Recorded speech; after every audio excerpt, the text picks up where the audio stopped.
우리는 엄청난 변화 속에 와 있습니다. 코비드-19을 통해서 전 세계가 변화를 경험하고 있는 것입니다. 우리는 그 변화를 지금 경험하고 있고, 더 놀라운 사실은 지금 우리가 직면하는 변화는 장차 경험하게 될 변화의 예고편에 불과하다는 것입니다. 제일 중요한 것은 변화를 인식하는 것입니다. 성경에 나타난 인물들 가운데 하나님 쓰셨던 인물들은 변화를 오히려 기회로 만들었던 사람들이죠.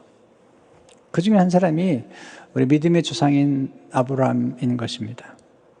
오늘 아브라함의 생애를 우리가 압축해서 보면서 그가 어떻게 변화에 반응하고 또 적응하고 또 변화를 통해서 어떤 축복을 경험했는지를 말씀 나누고 싶습니다. 오늘 본문에서 보는 첫 번째 교훈은 첫째로 하나님은 만남을 통해 새 변화를 창조하십니다. 하나님이 아브라함을 찾아오십니다. 그가 살았던 곳은 원래 바벨론, 곧 갈대아 우르입니다. 바벨론은 갈대아죠. 갈대아 사람, 그러면 바벨론 사람이고요. 그 갈대아 지역 가운데 하나가 우르죠, 우르. 오늘 히브리서 11장 8절에 보면 믿음으로 아브라함은 부르심을 받았을 때에 순종하여 장래의 여보로 받을 땅에 나아갈 때 갈 바를 하지 못하고 나아갔으며 하나님 찾아오신 거죠. 근데 사실 이 본문은 히브리서에 나온 본문인데 이 본문의 그 직접적인 백그라운드는 창세기 12장 1절에 나옵니다. 여호와께서 이르시되 아브라함에게 이르시되 너는 너의 고향과 친척과 아버지의 집을 떠나 내가 내게 보여줄 땅으로 가라. 떠나라. 새로운 변화인 것입니다. 이 하나님의 새로운 변화의 초청 속에는 새로운 미래가 담겨 있고 새로운 하나님의 축복의 약속이 담겨 있는 것을 보게 됩니다. 도대체 아브라함을 부르신 하나님은 어떤 분일까요? 첫째로 하나님은 새 일을 알려주심으로 새 변화를 창조하십니다. 하나님은 새 일을 시작하실 때마다 하나님은 한 사람을 선택하세요, 먼저. 그리고 그에게 새 일을 말씀하시죠. 이사야 42장 9절을 보면 보라 전에 일이 이미 이루어졌느니라. 이제 내가 새 일을 알리노라. 그 일이 시작되기 전에도 너에게 이르노라. 하나님께서 아브라함에게 찾아오셔서 새 일을 이루시겠다고 말씀하시고 새 일을 말씀하세요. 아브라함이 한 번도 경험하지 못했던 새로운 미래에 대해서 말씀하고 계신 것입니다. 두 번째로 하나님은 익숙한 것들과의 결별을 통해서 새 변화를 창조하십니다. 익숙한 것을 떠나라는 거죠. 여러분, 우리가 안전지대에 머무는 걸 되게 좋아하죠. 사람들은 익숙한 걸 좋아하는 것 같아요. 예수님 이렇게 말씀하시죠. 새 포도주는 새 부대에 라고 말씀하시면서 아주 의미 있는 얘기를 하세요. 사람들은 묵은 포도주를 좋아한다는 거예요. 옛것을 좋아한다. 이것은 뭐냐면 사람들은 안전지대나 또 익숙한 것에 머물기를 좋아한다는 것입니다. 그러나 하나님은 익숙한 것으로부터 떠나라고 말씀하시죠. 익숙한 것들과의 결별을 통해서 새로운 역사를 창조하시는 거죠. 자, 익숙한 것들과의 결별이 뭘 의미할 거예요? 익숙한 것들의 결별은 이별을 의미합니다. 네, 아비와 친척들과 이별하는 것입니다. 또한 떠남입니다. 떠나는 것입니다. 때로는 공간적인 떠남이 아니더라도 과거로부터 떠나는 것입니다. 또한 비움이죠. 네. 비움. 그리고 버림을 의미합니다. 버려야 될 게 많습니다. 자, 우리가 지금 버려야 될 것 가운데, 옛날에는 쓰레기가 아니었어요. 우리가 버리는 쓰레기들이 무조건 쓰레기가 아니라는 사실을 기억해야 돼요. 그러나 옛날에 우리가 살면서 최고라고 생각했던 모든 것들이 시간이 흘러가면서 다 쓰레기가 되는 것입니다. 하나님의 분 외에는 하나님만이 유일하게 시간이 지나도 여전히 존귀하시고 보배로운 분이지만 이 세상의 모든 것들은 시간이 지나가면 다 쓰레기가 되는 것입니다. 근데 이스라엘에게는 지난날이 최고 좋았던 거예요. 네. 어쩌면 지금 최고 좋았던 것들이, 좋은 것들이 세상에 한 몇 년만 지나면 다 쓰레기가 되는 것입니다. 우리는 비워야 됩니다. 버려야 됩니다. 왜 그럴까요? 익숙한 것들과 결별이 새로운 열림을 의미하기 때문입니다. 새로운 게 열리는 것입니다. 세 번째, 하나님 축복을 약속하심으로 새 변화를 창조하십니다. 사람을 움직이는 가장 강력한 힘은 욕망입니다. 욕망. 인간 안에 있는 갈망. 우리 인간을 움직이는 가장 강력한 에너지, 우리를 변화시키는 가장 강력한 동력은 에너지입니다. 에너지는 그 욕망에 있는 것입니다. 하나님께서 우리를 변화시킬 때 그냥 변화시키지 않습니다. 우리 안에 있는 갈망, 숨어있는 갈망을 건드리세요. 자, 아브라함에게 있었던 가장 놀라운 갈망이 뭘까요?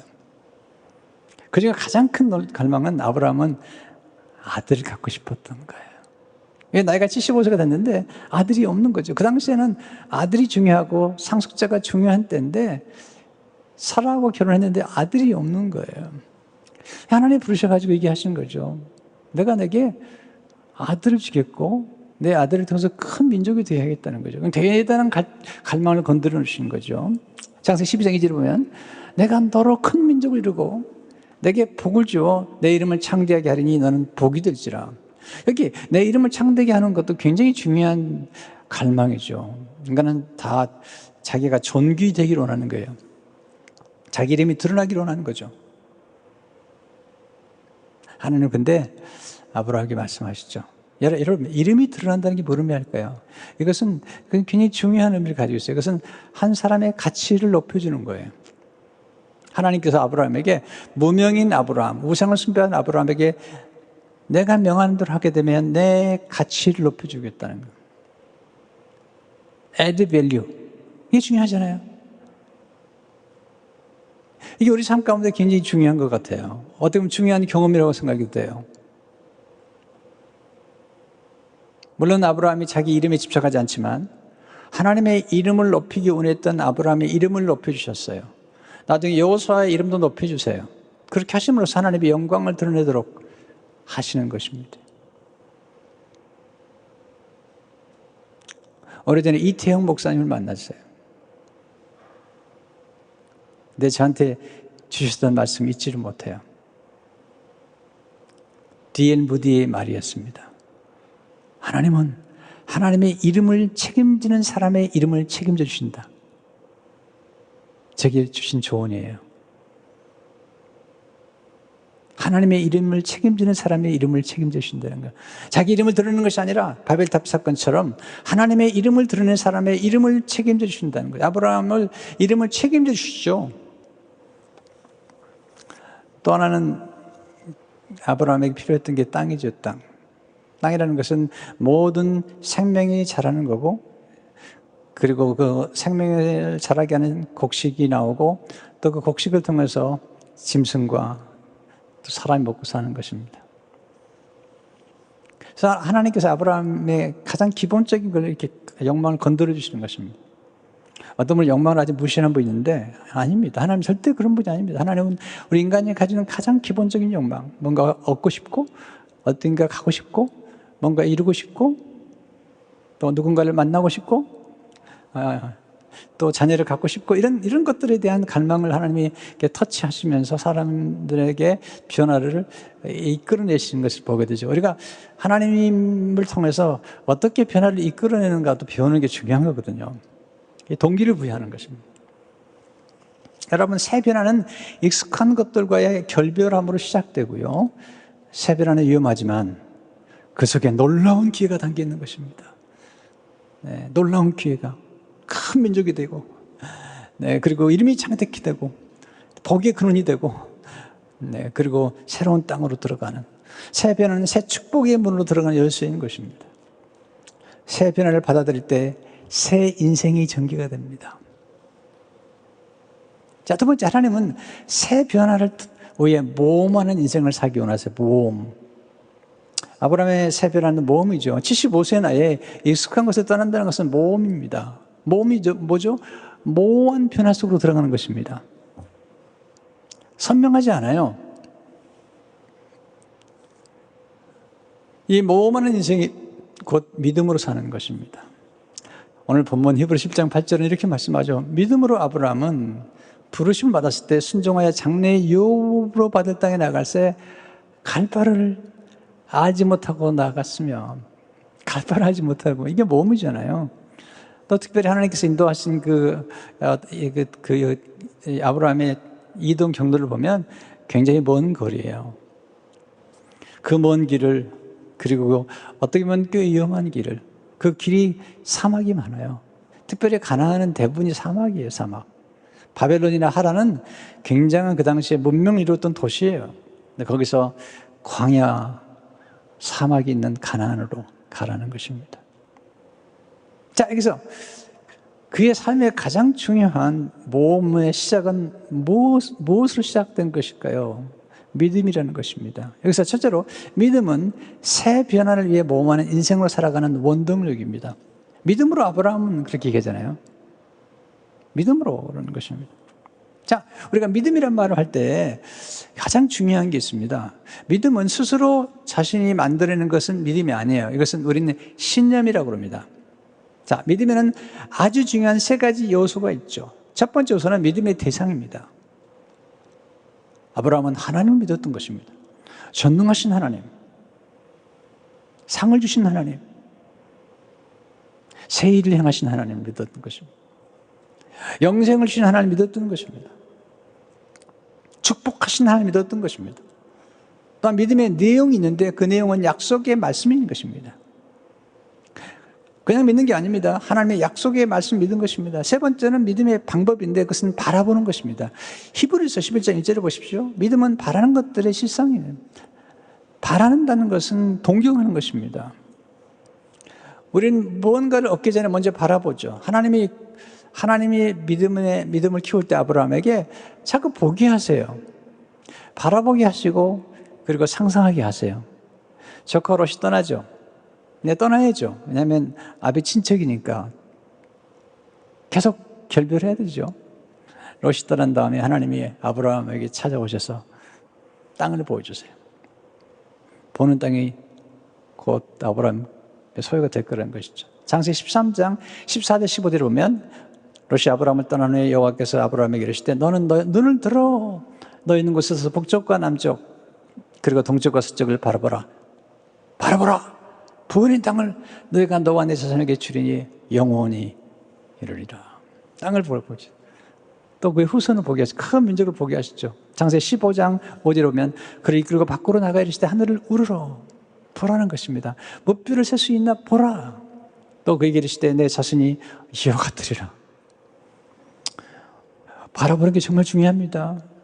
상상하는 것, 동경하는 게 중요한 것입니다. 왜 그럴까요? 하나님은 바라보는 것을 소유케 하십니다. 먼저 보게 하시고 얻게 하시죠. 또한 하나님 바라보는 것을 이루게 하십니다. 우리가 바라보는 땅에 가게 하시죠. 바라보는 것을 성취케 하시죠. 또한 바라보는 것을 대상을 담게 하시죠. 하나님은 바라보는 상상을 통해서 세상을 변화시키는 것입니다. 하나님은 상상하는 분이시죠. 이 상상력이라는 것은 이것은 초자연적이며 초월적인 하나님의 역사를 경험할 수 있는 가장 놀라운 것입니다. 그림으로 모든 게 이루어지는 것입니다. 옛날에 전혀 불가능했던 사실들이 옛날에 그림을 그렸던 화가들이 그림을 그렸던 공상 만화가들의 모든 그림들이 지금 현실로 되고 있는 것입니다. 두 번째, 모험하는 믿음은 순종하는 믿음이죠. 8절 다시 보세요. 믿음으로 아브라함 부르심 받았을 때 순종하여 장래의 유업으로 받을 땅에 나아갈새 갈 바를 알지 못하고 나아갔으며. 순종은 모험이죠. 갈 바를 알지 못하고 떠나는 거니까요. 순종하는 믿음은 결코 무모한 모험이 아닙니다. 왜냐하면 이 순종은 그냥 순종하는 것이 아니라 하나님의 약속을 붙잡고 순종하는 것입니다. 하나님의 능히 약속한 것을 이루실 것을 믿고 순종하는 것입니다. 아브라함은 믿음의 내용을 확실히 붙잡았던 것이죠. 로마서 4장 20절 21절을 보게 되면 믿음이 없어 하나님의 약속을 의심치 아니하고 믿음으로 견고해져서 하나님께 영광을 돌리며 약속하신 그것을 또한 능히 이루실 줄을 확신하였으니. 성경에서 가장 중요하게 보는 게 순종이죠. 네. 왜냐하면 그 순종을 통해서 새로운 역사가 전개되기 때문에.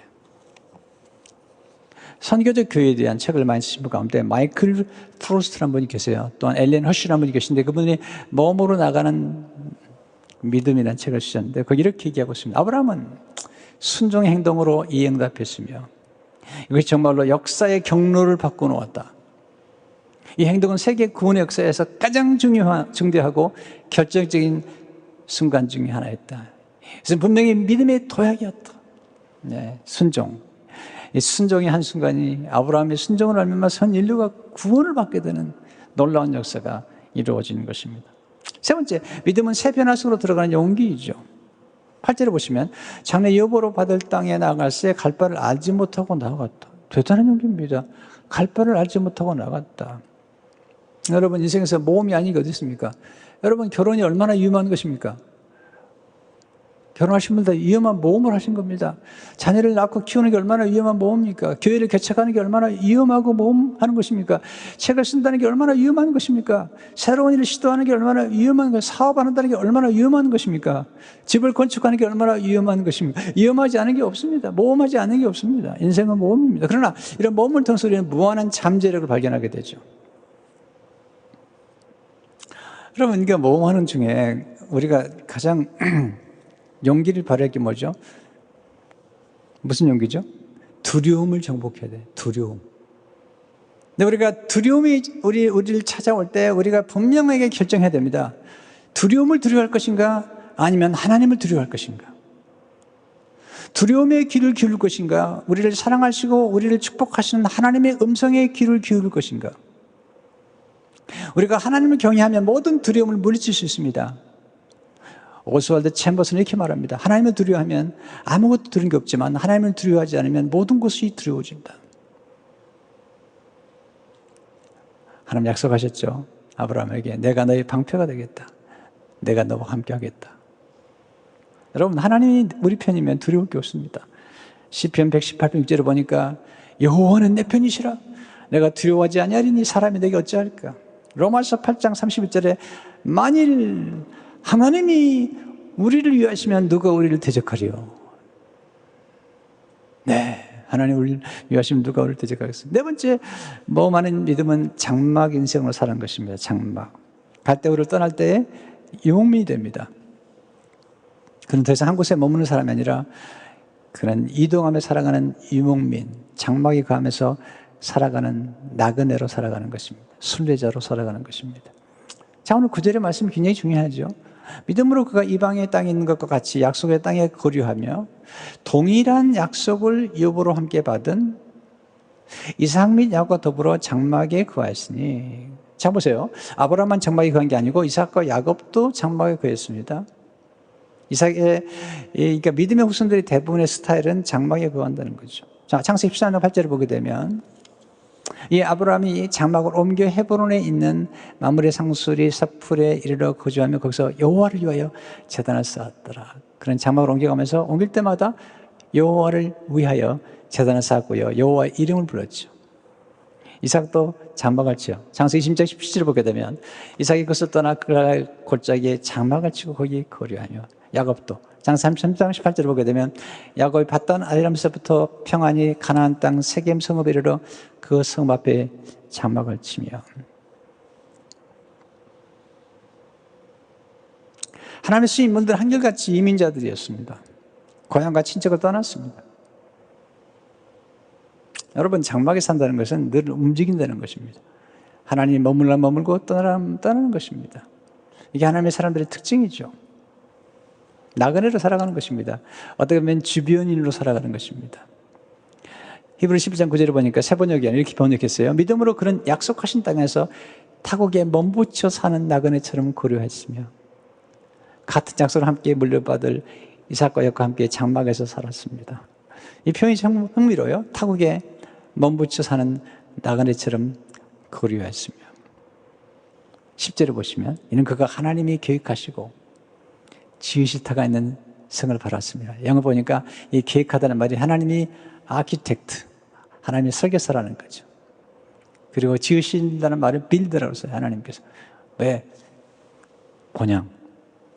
네, 하나님의 나라.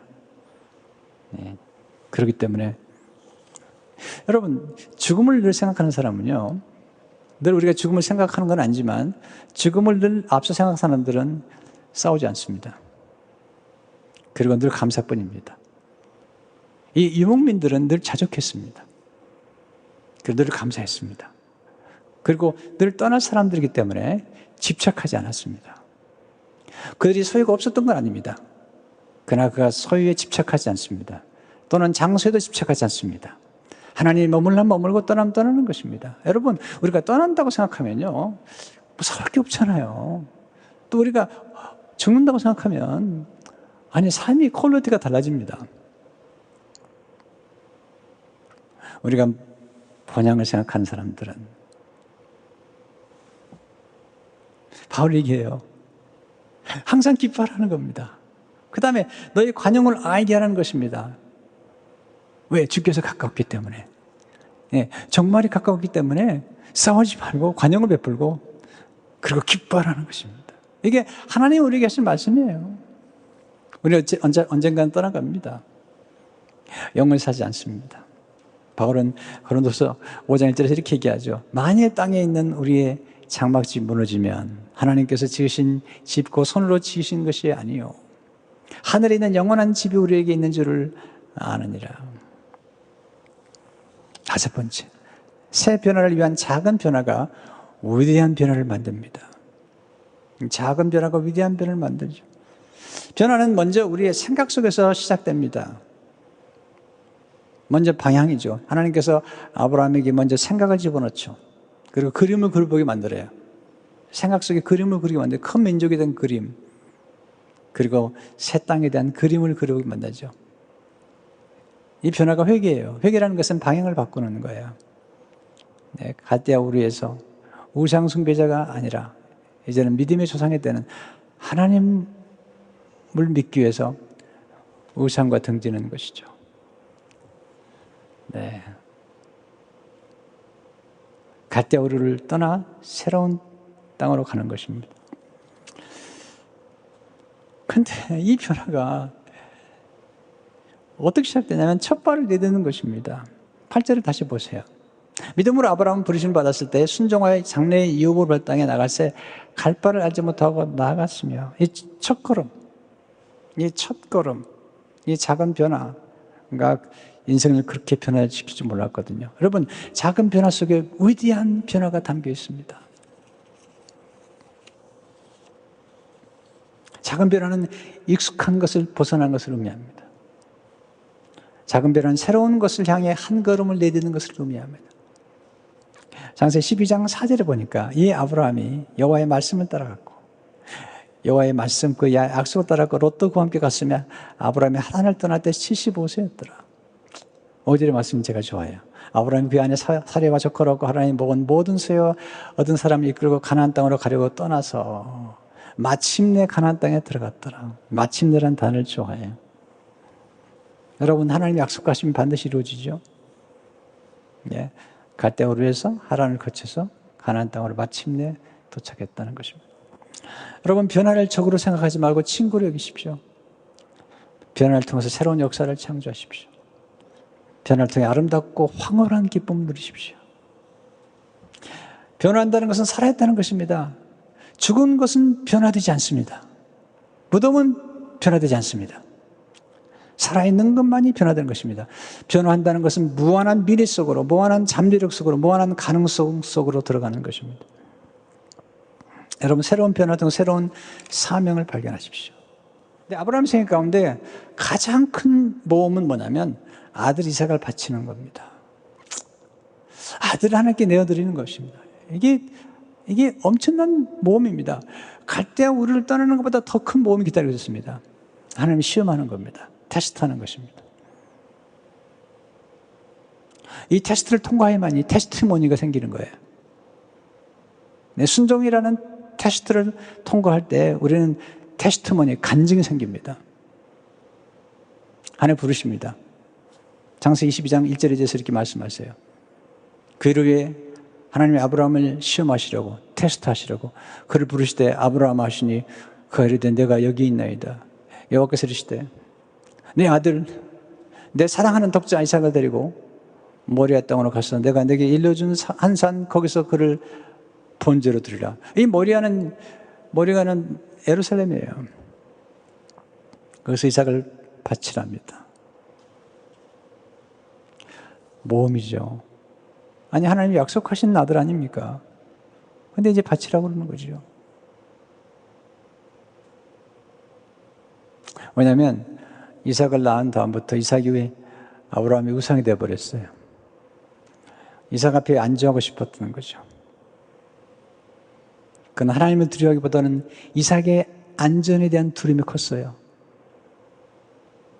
그런 이삭의 노예가 되어버린 거죠.